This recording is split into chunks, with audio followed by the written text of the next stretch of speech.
आज से 600 वर्ष पहले, 550 वर्ष पहले नानक देव जी को परमात्मा मिले थे। उन्होंने फिर उनसे कहा था कि अभी आप इस ज्ञान का प्रचार अवश्य करो, लेकिन यह सतनाम नहीं देना, ना बताना किसी को।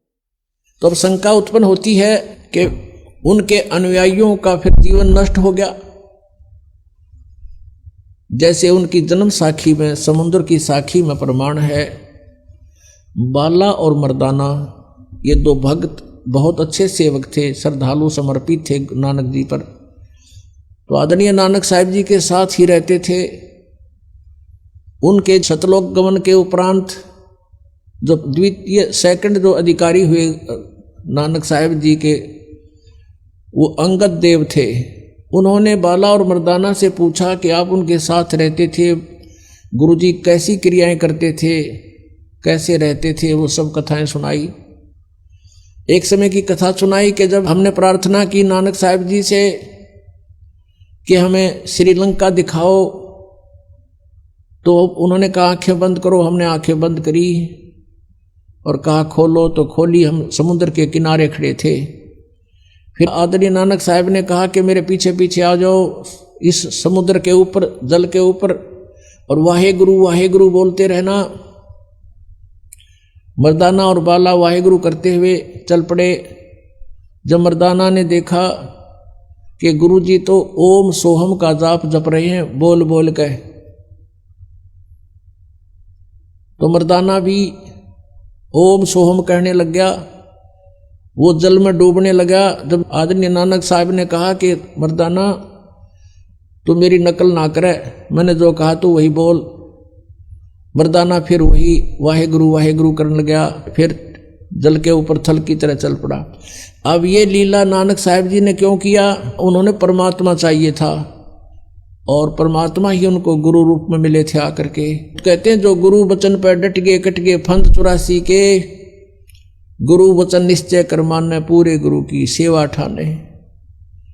तो वो संत थे, उन्होंने अपना कल्याण करवाना था, जगत से कुछ नहीं लेना था।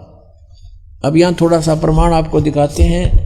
पुण्यात्माओं, ये अध्यात्म ज्ञान है, जब तक आप इससे ओतप्रोत नहीं हो जाओगे, आपका मन टेकन ना दे तुमने, आपके मन के सारे शिकंजे काट देने, सबकी ये खत्म कर देने इसकी सारी बकवाद, ताकि वो सेट हो जाए और आपने तंग ना करे, भक्ति कर लेने दे। इसलिए सब प्रमाण उन महापुरुषों के दिखाए जा रहे हैं ताकि ये मन बकवाद छोड़ दे और आपका सहयोगी हो जाएगा। और जब ये आपका सहयोगी हो जाएगा, यो काल का एजेंट है, इसकी स्पीड बहुत जबरदस्त है, फिर यो इधर भी डूंडा उठा देगा। आपको दिखाते हैं जन्म साखी भाई बाले वाली, देखिएगा, सब तो बड़ी भाई बाले वाली जन्म साखी। Doctor Jawahar Singh, Kirpal Singh and company, ये इसके प्रकाशक हैं। ओम सतगुरु प्रसादी, ये है ई जन्म साखी, अज तक छप चुकियां नालों वड्डी है, सब तो वड्डी ते पुरातन है, भाई बाले वाली जन्म साखी। श्री गुरु नानक देव जी दी पंजे साहिबां दी साखी ते 10 पातशाहां दे जीवन समेत मुकम्मल साखियां हन। प्रकाशक Shri doctor Jawahar Singh, Kirpal Singh and company. ये कहाँ से छपी है? पुस्तकां वाले, गली नंबर 8, बाग रामानंद, अमृतसर। तो अब इसके 547 पृष्ठ पर समंदर दी साखी, पृष्ठ 547। यहाँ से पढ़ेंगे। बाला संधु वाच, ये बाला संधु वाच, संधु इसका गोत्र था बालाजी का, बाला संधु वाच। अब वो बाला संधु बोला, ताते हे गुरु अंगद जी, जद गुरु नानक जी जीतिए कोलों, जीतिए पासों विदा होए, अजीते ते विदा होकर आगे चले, ता मर्दान ने कहा, सच्चे पातशाह जी असा समुंदर ता देखिया, पर लंका ना देखी जिथे रामचंद्र जी चढ़ाई कीती है, ता गुरु नानक जी कहा चलो भाई बाला ते मर्दाना तुहानू रंज नहीं करना, अखी मीटो जा अखी मीट के खोलियां ता समंदर दे कंडे जाई खड़े होए, ते आखण लगे बाला ते मर्दाना मेरे पीछे पीछे चले आओ। मुखों वाहेगुरु वाहेगुरु कहिंदे आओ, ते आगे आगे गुरु जी और तुर पे जैसे धरती ऊपर तुरदे सन, उसे तरह समुंदर ऊपर तुर पे जा चले जावण, ते पीछे पीछे बाला ते मर्दाना जावण। ता मर्दान ने विचार कीती कि गुरु नानक देव जी ओम सोहम जपदे जांदे हन, ता मर्दाना भी ओम सोहम लगा जपण, ते लगा गोते खावण। जा गुरु नानक जी देखण ता मर्दाना गोते खांदा है, ता गुरु जी कहा मर्दाना गुरु जी दी करनी वल नहीं देखना, गुरु दे बचना पर चलना चाहिए। तू मर्दाना ओहे आख जे असा आखिया है, ता मर्दाना फिर लग्या वाहेगुरु वाहेगुरु कहण, ता फिर चल जल ऊपर उसे तरह तुरन लगा।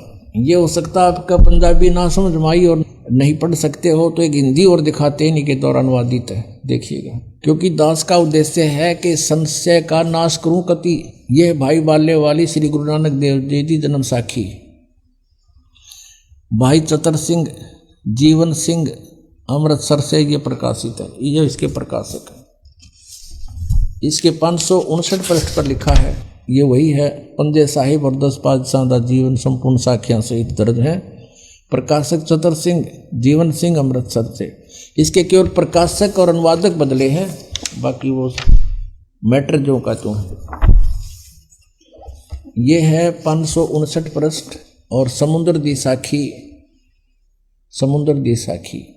एक दिन मर्दाने ने कहा, हे महाराज मेरा मन चाहता है कि समुद्र में जो लंका है वहाँ का भ्रमण किया जाए। गुरुजी ने कहा, अच्छा आप लोग अपने नेत्र बंद करो। जब मैं और मर्दाना ने नेत्र बंद करके क्षण पीछे खोले, तब हम लोग गुरुजी के साथ महान समुद्र तट पर खड़े थे। अब गुरुजी ने कहा कि तुम लोग समुद्र के जल पर वाहेगुरु जप करते पैदल ही चले आओ। हे गुरु अंगद देव जी, हम लोग गुरुजी के पीछे पीछे उसी प्रकार जा रहे थे जैसे सूखी पृथ्वी पर चला जाता है। आगे आगे गुरुजी ओम सोहम का जप करते चले जा रहे थे। तब मर्दान ने सोचा कि हम भी ओम सोहम का जप क्यों ना करें। तब मर्दाना भी ओम सोहम की रट लगाने लगा। बस वह लगा गोते खाने। गुरुजी ने पीछे देखा तो हंस कर कहने लगे, मर्दाना से इसका धर्म है कि वह गुरु के बताए मार्ग पर चले, इसलिए तू वाहेगुरु की जप, तेरा उसी में कल्याण है। जब मर्दान ने वाहेगुरु नाम की रट लगाई, फिर वह पूर्व प्रकार पानी पर चलने लगा। पुण्यात्माओं, ये आध्यात्मिक मार्ग है और अभी तक छुपा के रखना था, परमात्मा का आदेश था। इसी में हमारा हित था जो महापुरुषों ने परमात्मा की आज्ञा का पालन किया। अब पूरे सिख समाज में ये मंत्र नहीं है, और इस कारण से क्योंकि गुरुजी ने मना कर दिया, तो ये सपने में भी नहीं, इसका जिक्र भी नहीं किया किता है। और गुरु ग्रंथ साहिब के अंदर जब संग्रह करने लगे अंगद देव जी, वैसे इनका संग्रह तो गुरु अर्जुन देव जी ने किया था, फिर भी वाणी सभी महापुरुषों ने जैसे जैसे लिखी थी उस समय इस उद्देश्य से कि गुरु जी का आदेश है, ये मंत्र किसी के हाथ नहीं लगा, इसका जाप नहीं करना, किसी को पता भी ना लगे, इसलिए गुरु ग्रंथ साहिब की जो संग्रह किया वाणियों का, उस समय वो वचन ही छोड़ दिए जिसमें क्लियर मंत्र था। वो सब वाणी छोड़ दी, और इसलिए कि कहीं किसी के हाथ लग जाए और वो जाप ना कर ले, गुरु जी की आज्ञा की अवहेलना हो जाएगी।